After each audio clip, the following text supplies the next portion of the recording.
What if I told you a single decision split the entire sport of darts in two? It started with just 16 players who felt pushed to the edge, breaking away from the British darts organisation. Their rebellion set off a chain reaction: sudden bans, bitter court battles, and a corporate war that nearly tore the game apart. This wasn't just a disagreement over prize money. It became a full-blown fight for control that would drag on for years, leaving fans divided and players forced to pick sides. The story of how darts reached this breaking point starts long before the split, back when the sport was a national obsession.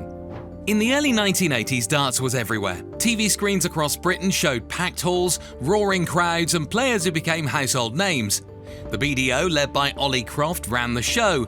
They'd taken darts from smoky backrooms to the big stage, launching the World Professional Darts Championship in 1978.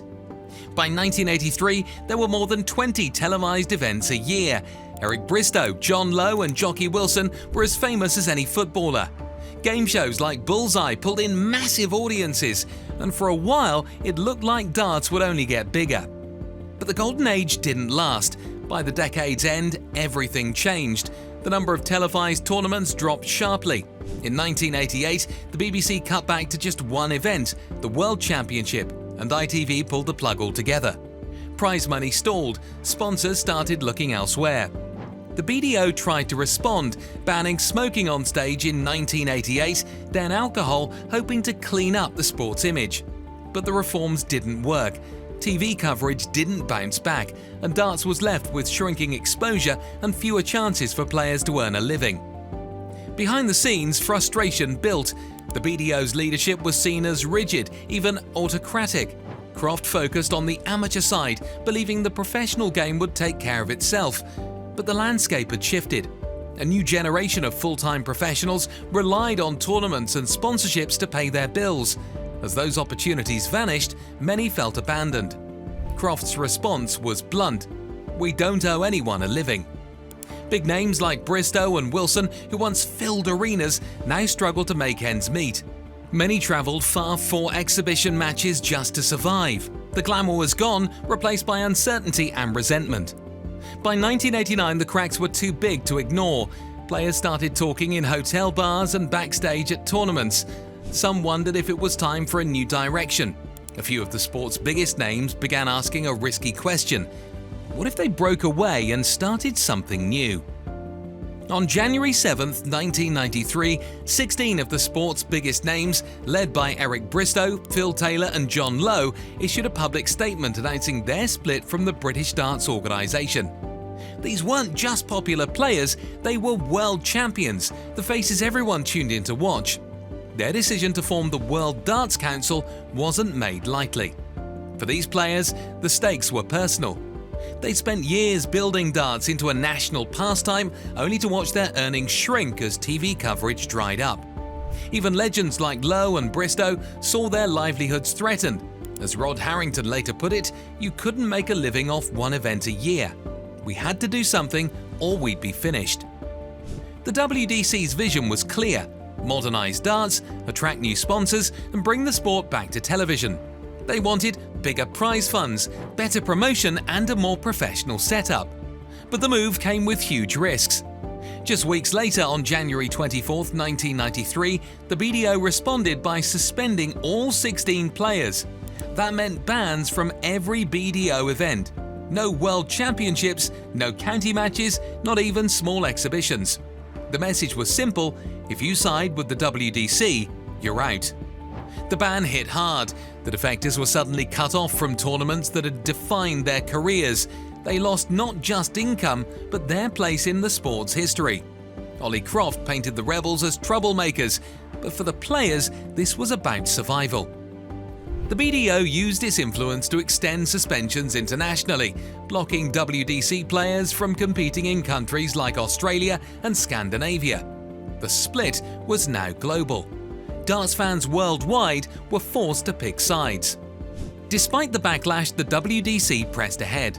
Their first event in late 1993 was a far cry from the packed arenas of old, but it had something new: a sense of purpose. The production was sharper, the atmosphere more energetic. They promised to grow prize pools and bring in sponsors who saw darts as a serious sport, not just a pub game. By early 1994, the split had turned into a full-scale battle for control. The BDO clung to tradition and authority, while the WDC gambled on innovation and star power. What happened next wouldn't be settled on the oche. The real fight was moving to the courtroom. For 4 years, the BDO and WDC fought not just for players, but for the right to define professional darts. The BDO came down hard. Anyone who joined the WDC faced total bans from all BDO events worldwide. The World Darts Federation backed the move, making the bans international. These sweeping bans didn't just hurt the defectors, they frustrated county officials and pub teams who depended on free movement of players. The BDO's hardline approach started to backfire. People who just wanted to play found themselves caught in a corporate war.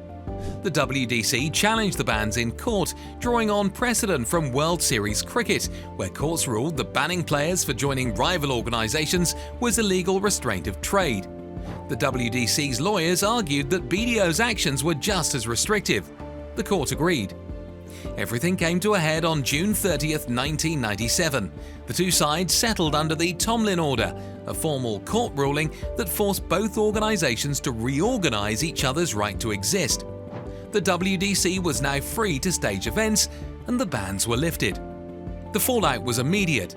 The BDO had spent huge sums fighting a losing battle and came out weakened. The WDC gained legitimacy overnight and soon rebranded as the Professional Darts Corporation, the PDC. The PDC doubled down on everything the BDO had resisted: higher prize money, bigger sponsors, and events designed for TV. Their tournaments featured bright lights, walk-on music, and focus on players as personalities. The BDO, meanwhile, struggled to recover from the legal costs and reputation damage. The shift in power became obvious as the PDC outpaced the BDO in every key area. The real turning point came in 2001 when Barry Hearn took over as chairman. He launched the Pro Tour and in 2005 introduced Premier League Darts, a weekly televised league featuring the sport's biggest name. The financial story told everything. In 2001, the PDC offered £500,000 in total prize money. By 2021, that jumped to over £10 million. In 2002, the PDC's World Championship overtook the BDO's in prize money for the first time. By 2015, the PDC champion collected £250,000, while the BDO's got £100,000. These numbers changed everything for the players. The PDC became the destination for anyone with ambition. When Raymond van Barneveld switched from the BDO to PDC in 2006, it sent a clear message. Their 2007 World Championship final drew huge audiences and showed what the sport could be. The PDC expanded internationally, staging tournaments across Europe, North America, and the Middle East. Walk-on music, big screens, and packed arenas became the new normal. Meanwhile, the BDO found itself stuck. Sponsorship deals dried up, top players left, and the organisation was increasingly seen as a feeder system for the PDC. By the early 2010s, the difference was stark. The PDC was filling arenas and making headlines. The BDO was scaling back, with dropping attendance and shrinking prize money. In 2008, the BDO made just £16,929 in profit, while the PDC's revenues soared past £1 million. When the British Darts Organisation entered liquidation in September 2020, it marked the end of a 47-year run. The BDO folded under nearly £468,000 in debt, unable to recover from financial setbacks and organisational missteps. The warning signs have been there for years. At the 2020 World Championship, the men's champion Wayne Warren received just £23,000, a 77% drop from the previous year's £100,000. It was the lowest payout since 1989. Players felt betrayed, and uncertainty over prize payments led to withdrawals, including Fallon Sherrock. Internal problems made things worse. The 2019 World Masters was thrown into chaos by a botched draw that included fake names. The World Darts Federation withdrew recognition and the BDO's credibility took another blow. Sponsorship issues compounded the problems. Unable to offer competitive rewards, tournaments shrank and audiences drifted away. The steady stream of talent moving to the PDC left the BDO with a depleted field. When COVID-19 hit, it pushed the BDO over the edge. Event cancellations meant no ticket sales and no chance to rebuild sponsorships. By September 2020, liquidation was the only option. The BDO's collapse left a gap in the sport, but it also cleared the way for the PDC's complete dominance. What happened to the BDO is a reminder that even established institutions can fall if they fail to adapt. The split between the PDC and BDO marked more than just a fight over who ran the sport. It was the moment darts left its past behind.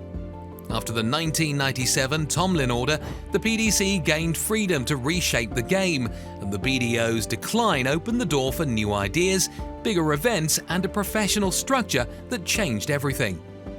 Without the BDO's collapse, the PDC might never have needed to redefine what darts could be.